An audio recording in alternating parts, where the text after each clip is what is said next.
Party people, Voltron Supreme here, coming at you with a Flexa Network AMP video. So, you guys, a lot of you guys have already noticed that Flexa Network has been trying to get their license in pretty much every state, little by little. They're like, we got this license now, the money transfer license, this money transfer license, this money transfer license. And they need that because every state has different requirements to be able to transfer money. And some states classify crypto one way, other states classify crypto another way. So, it's going to take time depending on what state you're applying for. But it got me thinking, Flexa Network has a strong presence within the USA, so it makes sense for them to, get licensed in every state because, there's going to be a point where all these state governments and or the federal government's going to say, we got to start regulating crypto. We got these DeFi projects that don't have a license. Let's shut them down. But, Flexa Network already has that. They kind of go, hey, we see this coming. Let's just start getting these licenses before they come and ask us to get it, or punish us for doing work because we don't have those licenses. Kind of reminds me of like when Uber first came on the scene and, the taxi companies have to get special licenses, but Uber didn't. They were like saying, hey, we don't need this license. So in several states, Uber was getting sued for not having these licenses that the taxi drivers have.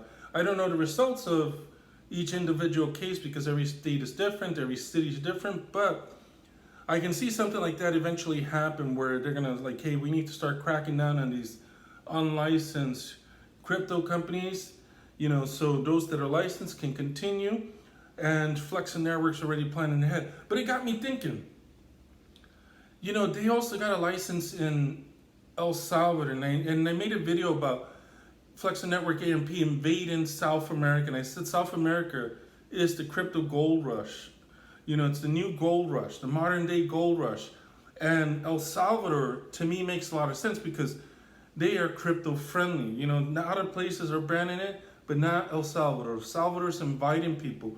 So this lets Flexa Network experiment, get their feet wet outside of the US. Flexa Network already is like, yeah, we got this within the USA, but outside of the USA, their presence isn't as strong. And this is their ability to start testing the market outside of the USA.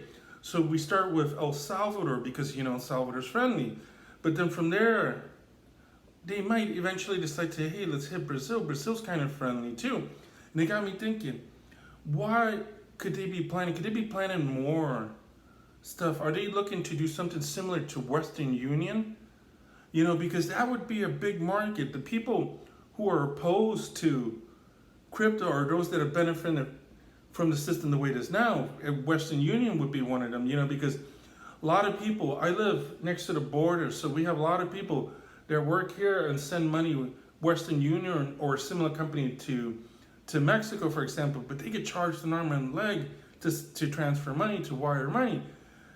But if you do it Web3 style, you cut out all those centralized middlemen and you can send more money, you start to keep your money, where Flexa AMP will keep a smaller transaction, but the people that are doing the sending and receiving are keeping more of the money, so there's an incentive to use Web3 versus Web2. So could that be what Flexa Network is trying to think about doing in the future? Doing something where they are going to become the Western Union of crypto. And to me, that kind of makes sense because they're getting a taste of El Salvador, and they're getting to see how things work in El Salvador, how the people behave.